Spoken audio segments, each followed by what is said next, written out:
Guys, जहां दुनिया के कई देशों में शराब बंदी को लेकर अभियान चलाए जा रहे हैं, वहीं एक देश ऐसा भी है जो ये कह रहा है कि जमकर पियो। जी हां गाइस, जापान ने गिरती हुई अर्थव्यवस्था को देखते हुए एक अजीबोगरीब कदम उठाया है, जिसमें वो जापान की जनता को शराब पीने के लिए उत्साहित कर रहे हैं। यहां तक कि वहां की गवर्नमेंट देश के युवाओं के बीच शराब पीने के लिए कंपटीशन भी करा रही है।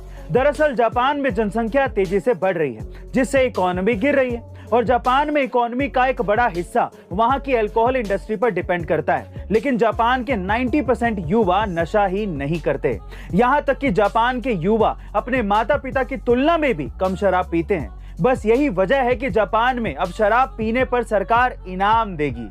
वैसे गाइस, आपका जापान गवर्नमेंट की इस आइडिया के बारे में क्या ख्याल है, कमेंट सेक्शन में जरूर लिखिएगा।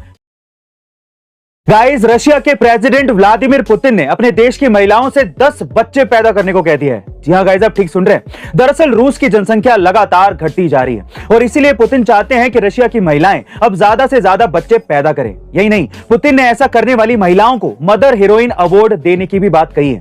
असल में यह अवार्ड सबसे पहली बार सेकेंड वर्ल्ड वॉर के समय पॉपुलर हुआ था, जब रूस की जनसंख्या तेजी से घट रही थी। लेकिन फिर साल 1951 में सोवियत संघ के अलग होने पर इसे बंद कर दिया गया था। इतना ही नहीं, इस अवार्ड के साथ साथ महिलाओं को 13-13 लाख रुपए भी दिए जाएंगे। वहीं अगर कोई मां किसी वजह से अपने बच्चे को खो देती है, यानी कि बच्चा जन्म से पहले या जन्म के समय मर जाता है, तो भी यह रकम उस मां को दे दी जाएगी। लेकिन अब सवाल यह उठता है कि क्या एक महिला या उसका परिवार रशिया में चल रहे आर्थिक संकट के बीच 10 बच्चों की परवरिश 13 लाख रुपए में कर पाएंगे? और क्या पुतिन का यह आइडिया काम करेगा? कमेंट सेक्शन में जरूर लिखिएगा।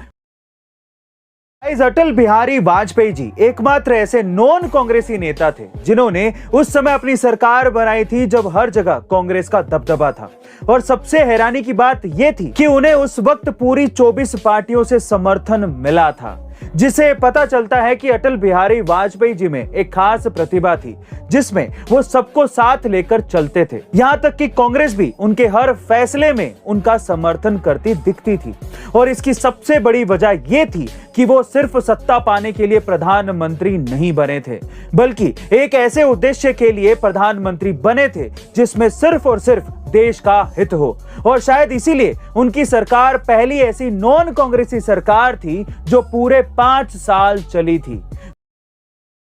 गाइस, रतन टाटा जी ने रिसेंटली एक ऐसे स्टार्टअप में इन्वेस्ट किया है जो पूरे इंडिया में करीबन 1.5 करोड़ बूढ़े लोगों को मदद करेगा। जी हां गाइस, कुछ महीने पहले टाटा ग्रुप के जनरल मैनेजर और रतन टाटा जी के करीबी शांतनु ने गुड फेलोज नाम का एक स्टार्टअप लॉन्च किया था, ताकि वो उन बूढ़े लोगों की मदद कर सके जो बिना किसी सपोर्ट के अकेले रहते हैं। एक्चुअली इंडिया में कई ऐसे बूढ़े माँ बाप हैं जिन्हें अपने बच्चों ने घर से बाहर निकाल दिया है। बस इसीलिए रतन टाटा जी ने इन बेसहारे बूढ़े लोगों को सहारा देने के लिए इस स्टार्टअप में शांतनु की मदद की।